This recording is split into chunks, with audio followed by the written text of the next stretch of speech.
Bonjour et bienvenue sur imotélé.net. Crise du logement, la résoudre en 15 ans, c'est le titre ambitieux donné par l'UNPI à la 2e édition de son livre blanc. Un document dont vous pouvez d'ailleurs trouver une synthèse dans votre profession logement de cette semaine. À l'occasion de la présentation à la presse du document, nous avons rencontré Jean Perrin, président de l'UNPI.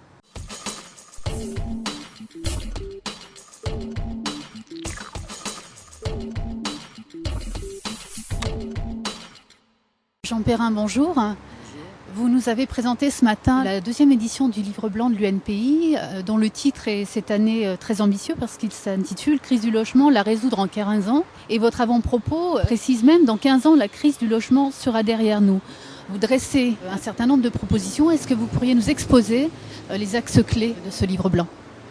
Oui, alors bonjour. Sur le livre blanc, on a voulu d'abord faire un état des lieux. Parce qu'on entend parler de la crise du logement, il manque 500 000 logements. Bon, en fait, la crise, elle n'est pas générale en France et il ne manque pas 500 000 logements. Il manque 500 000 logements à loyer accessible, donc des loyers à la portée des moyens des locataires. Et selon les régions de France, il y a des endroits où la crise, elle est plutôt dans l'autre sens. C'est des logements qui ne trouvent pas de locataires. Mais dans les secteurs tendus, type région parisienne, Île-de-France ou région PACA, c'est vrai qu'il y a une crise du logement. Alors, que faire ? Je veux dire, la solution, c'est que depuis des années, on entend parler de lois, de textes qui vont traiter la crise, et chaque ministre nous dit que la crise est sans précédent. Donc il semblerait que personne n'ait réussi à la traiter. Mais on pense que c'est parce qu'on n'a pas pris les bons moyens.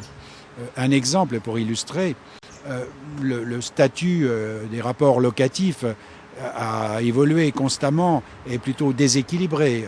Il est favorable aux locataires.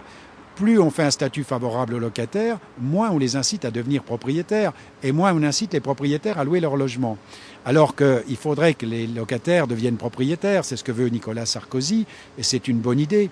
Mais il faut des moyens sérieux. C'est pas en faisant une petite réduction sur les taux d'intérêt qui viennent d'augmenter qu'on rend des gens propriétaires.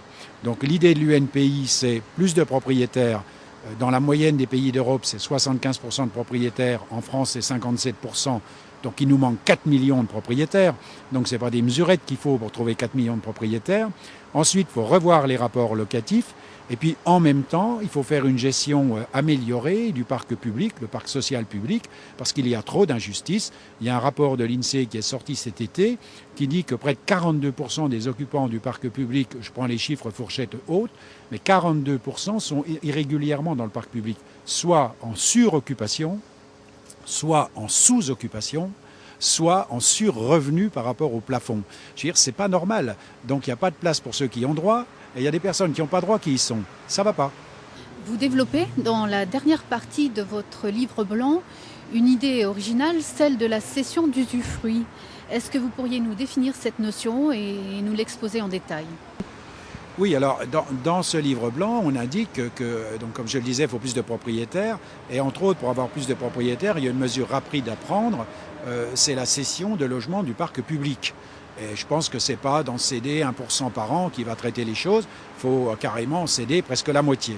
Mais en contrepartie, le parc public doit bien entendu disposer de logements. Aussi, les collectivités ont besoin de logements sociaux en centre-ville, de logements à loyer accessible pour revitaliser les centres-villes, mais aussi respecter les critères de la loi SRU, l'article 55.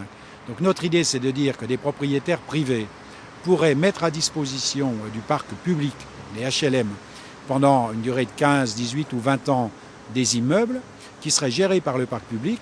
Le loyer serait un loyer de 40% inférieur au loyer de marché, donc ça devient tout à fait intéressant. Et pour le propriétaire qui donc céderait temporairement l'usufruit au parc public, il serait lui exonéré de toute fiscalité puisqu'une cession d'usufruit correspond à une vente du capital. Donc s'il est propriétaire depuis plus de 15 ans, il n'aurait pas de plus-value, pas d'ISF, pas d'impôt sur le revenu, pas de taxe foncière.